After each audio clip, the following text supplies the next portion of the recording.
பண்பார்ந்த எனதருமை யூடியூப் நேயர்களுக்கு வணக்கம். இதுவும் ஒரு முக்கியமான பதிவு தான். அதாவது வாழ்க்கையில் பொருளாதாரத்தில் பயங்கரமான வளர்ச்சி அடையும். எல்லா மனிதனுடைய ஆசையும் அதுதானே.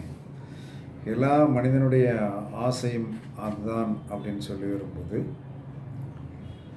நீங்கள் என்ன செய்யணும்னா, இந்த பொருளாதாரம் வலிமை அடைவதற்கு என்ன சொல்லணும்னா, மணிபூரக சக்கரத்தை தான் இயக்கும். மணிபூரக சக்கரம் பொருளாதாரத்தை வளர்ச்சி செய்ய வேண்டும் என்று சொன்னால் மணிபூரக சக்கரம் இயங்கணும்.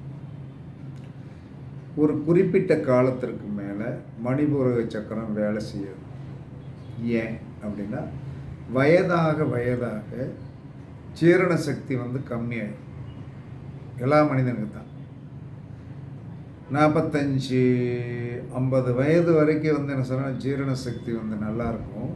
50 வயசுக்கு மேலே அதிகமாக சாப்பிட முடியாது, ஜீரண சக்தி கம்மியாகும். இதற்கு மணிபூரக சக்கரம் தான் பிரச்சனை. மணிபூரகம் என்று சொன்னால் நெருப்பு. அப்போ இந்த நெருப்பு சக்தி உடலில் குறையும் போது என்ன செய்யும்? சோர்வு. நெருப்பு சக்தி குறையும் போது வயிறு சொன்னால் ஜீரணமாகாது. என்ன சொல்லணும், உள்ளே போய் ஒரு இவ்வளோ உணவை உள்ளே போட்டுட்டு அந்த உணவு என்ன சொன்னான்னா ரொட்டேஷன் ஆகி சுற்றி நல்லா சக்கையாக பிழியப்பட வேண்டும். அது பிழியப்படாது. அப்போ பிழியப்படாது அப்படின்னு சொல்லி வரும்போது என்ன சொன்னான்னா, அப்போ மணிபூரக சக்கரத்தை இயக்க வேண்டும். அப்போ மணிபூரக சக்கரத்தை இயக்கணும். மணிபூரக சக்கரத்திற்குண்டான முருகன் எங்கே இருக்கிறார்? மணிபூரக சக்கரத்திற்கு உண்டான முருகன் 60 வீடுகளும் என்ன சொன்னான்னா, தமிழ்நாட்டில் உருவாக்கப்பட்டதற்கு காரணமே 6 ஆதார சக்கரங்களை தான். அந்த 6 ஆதார சக்கரங்கள் செயல்படணும். அவன் செயல்படணும் அப்படின்னு சொல்லி வரும்போது கேரளாவில் இருந்து என்ன சொல்கிறாங்க, அதிகமான கூட்டம் பழனி மலைக்கு வரும். என்ன காரணம்? அவன் எதை பற்றியும் கண்டுக்கிட மாட்டான். ஏன்னா அவனுக்கு ஒரு முக்கியமான விஷயம் தெரியும். அப்போ அவனுக்கு என்ன சொல்கிறான்னா, அந்த கேரளாவில் இருந்து என்ன சொன்னான்னு, நீங்கள் இங்கே பழனிக்கு போய் பார்த்தீங்கன்னு வைங்க, முருகனை என்ன சொல்கிற ரொம்ப சந்தோஷமாக கும்பிட்டுட்டு போகிற ஒரு குரூப்பு கேரளா குரூப். அப்போ பழனி மலையில் தான் மணிபூரக சக்கரம் வேலை செய்யும். பழனி மலை தான் மணிபூரக சக்கரம் வேலை செய்யும். பழனி மலை தான் மணிபூரக சக்கரம் வேலை செய்யும்.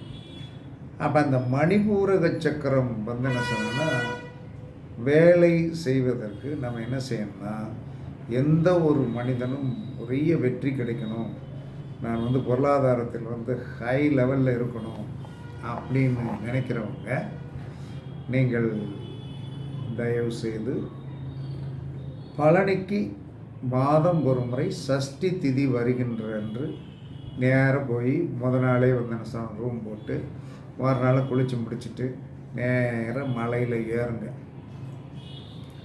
மலையில் நீங்கள் ஏறி நல்லா நீங்கள் ஏற ஏற ஏற இந்த மணிபூரக சக்கரம் நல்லா வேலை செய்யும். அப்போ மலையேற்றம் என்பது ஒரு பெரிய முக்கியமான விஷயம். குன்று இருக்கும் இடமெல்லாம் குமரன் இருக்கும் இடம் என்று சொல்லியிருக்கிறாங்க. அந்த மணிபூரக சக்கரம் நன்றாக வேலை செய்து நமக்கு பெரு நிதி வர வேண்டும் என்று சொன்னால் கண்டிப்பாக நீங்கள் என்ன செய்யணும்னா, வளர்பிறை சஷ்டி திதி அன்று நீங்கள் கண்டிப்பாக பழனி முருகனை பார்க்கணும். அவ்வளவெல்லாம் நான் போய் எங்கே போய் பார்த்துருவேன். எனக்கு பக்கத்தில் எங்கேயாச்சும் இருக்கணும். பக்கத்தில் வேற இல்லை, உங்கள் ஊர் பக்கத்தில் இருக்கிற முருகன் கோயில் தான். நல்ல முருகன் கோயிலாக இருக்கணும், நித்திய பூஜைகள் நடக்கணும், சுத்தமாக இருக்கணும், கொடிமரம் இருக்கணும். இருந்தால் நீங்கள் தாராளமாக என்ன சொன்னாங்கன்னா வளர்பிறை சஷ்டிக்கு போகலாம். ஆனால் பழனி மலைக்கு போனால் மணிபூரக சக்கரம் 100% வேலை செய்யும். அதற்கு உத்தரவாதம் கொடுக்கலாம். மற்ற கோயில்களுக்கு போனால் பொருளாதார நெருக்கடி தீரும், உடலில் இருக்கின்ற பிரச்சனை தீர்ந்தால்தான். எப்போ நெருப்பு சக்தி மனிதனுக்கு என்ன சொன்ன சீராகவும் சுகமாக இருக்கணும். எக்ஸ்ட்ரானரியாக வந்து என்ன சொல்கிறான்னா வந்து நெருப்பு சக்தி அதிகமானால் வந்து உடம்பில் ஜூட்டை கொடுத்து வந்து என்ன சொன்னான்னா பொருளாதாரத்தில் நலிவு ஏற்பட்டுவிடும். லோவாக நெருப்பு சக்தி இருந்தாலும் பொருளாதாரம் வராது. உங்களுடைய உடம்போடைய டெம்பரேச்சர் எந்த ஒரு மனிதனுக்கு தேவக்கம் இல்லாமல் இருக்குதோ அவனுக்கு மணிமூர சக்கரம் நல்லா வேலை செய்யுதுன்னு அர்த்தம். ஜீரண சக்தி வந்து என்ன சொல்கிறான்னா பிரச்சனை இல்லாமல் இருக்கிறதா அவனுக்கு மணிமூர சக்கரம் வந்து நல்லபடியாக வேலை செய்யும். அதனால் பழனி மலை முருகன் வந்து மணிபூரக சக்கரத்திற்கு அந்த பழனி மலை அதிபதி.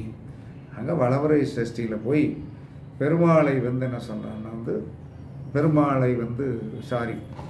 பழனி முருகனை வந்து நீங்கள் வழிபாடு செய்து வந்தீர்கள் என்று சொன்னால் உங்களுடைய வாழ்க்கையில் இருக்கின்ற பொருளாதார பிரச்சனை வந்து கண்டிப்பாக தீரும். இதை நீங்கள் வந்து என்ன சொல்லலாம்னா வந்து கண்டிப்பாக தெரிஞ்சு வச்சுக்கிடுங்க. இது வந்து ஒரு முக்கியமான விஷயம்.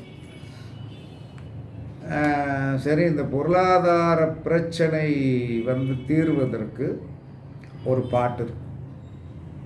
இந்த பாட்டு வந்து நீங்கள் வந்து என்ன சொன்ன இதில் யூடியூப்பில் அழகாக வந்து இந்த வரியை நான் சொல்கிற வரியை தட்டுனீங்கன்னா கண்டிப்பாக வந்து வந்துடும். அது ஒரு நிமிஷமும் 50 செகண்ட்ஸுக்குள்ளே தான் அந்த பாட்டு இருக்கும். அப்போ வந்து என்ன சொன்னேன்னா எனக்கு தெரிஞ்ச வரைக்கும் நான் நிதானமாக சொல்கிறேன். உங்களுக்கு வந்து என்ன சொன்னேன்னா இதை நித்தமும் வீட்டில் போய் போட்டு கேட்டாலும் நித்தமும் நீங்களே வந்து இதை மனப்பாடம் பண்ணி திரும்ப திரும்ப சொன்னாலும் இந்த பொருளாதார உயர்வுக்கு வழி வந்து என்ன சொன்னாலும் இந்த பாட்டு கொடுக்கும் என்று சாஸ்திர விதி, சாஸ்திரத்தில் அப்படி தான் சொல்லப்பட்டுள்ளது. இது முன்னோர்கள் சொன்னது. முருகனை வந்து விரும்பி ஏற்று வந்து ரொம்ப வந்து உயிதமாக இருந்தவர்கள் சொன்ன அற்புதமான விஷயம். அப்போ என்ன சொன்னான்னா சேந்தனை கந்தனை செங்கோட்டு வெற்பனை சேந்தனை கந்தனை செங்கோட்டு வெற்பனை செஞ்சுடர்வேல் வேந்தனை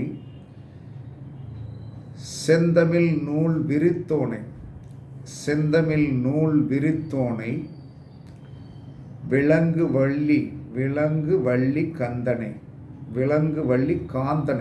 விலங்கு வள்ளி காந்தனை கந்த கடம்பனை கார்மயில் வாகனனை சார்ந்துணை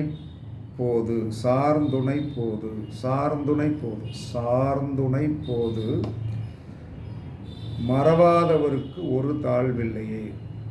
இதுதான் அந்த பாட்டு. ஒரு நிமிஷமும் 50 செகண்ட்ஸ் ஓடும்.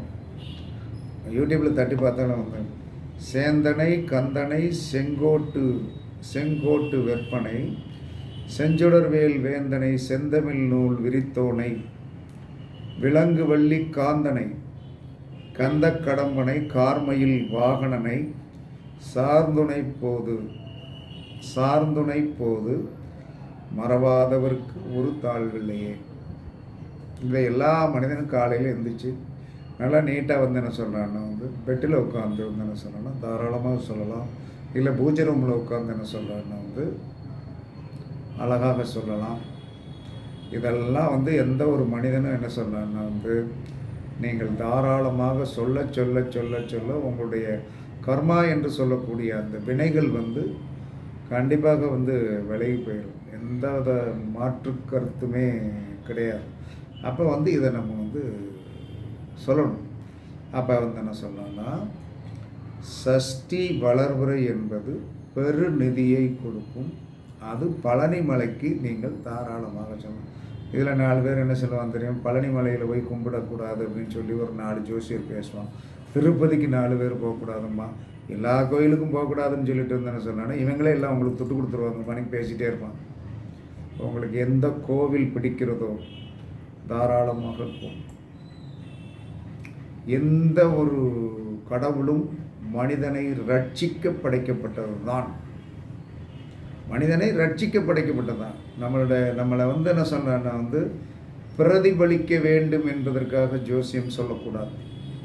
நம்மளை என்ன பிரதிபலித்து நம்ம என்ன பண்ண போகிறோம்?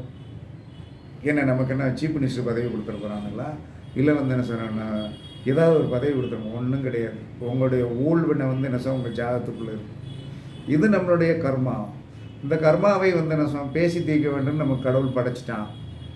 அவன் பேசி தீர்த்துட்டு என்ன சொல்கிறான், நிம்மதியாக அடுத்த சந்ததிகளை நன்றாக அவர்களை வலிமையாக்கி அவர்களுக்கு கர்மாக்களில் இருந்து தப்பிப்பதற்கு என்ன வழி என்பதை வந்து நம்ம சொல்லி கொடுத்துட்டு போகிறது தான் நம்மளுடைய கடமையை தவிர, நம்மளுடைய கடமை அதுதான்.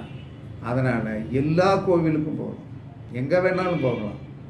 அது நமக்கு வந்து என்ன சொல்கிறேன், நம்ம எப்பயுமே என்ன சொன்னால் தாராபலம் உள்ள நட்சத்திரத்தில் போகணும். நமக்கு தாராபலம் உள்ள நட்சத்திரத்தில் போங்க.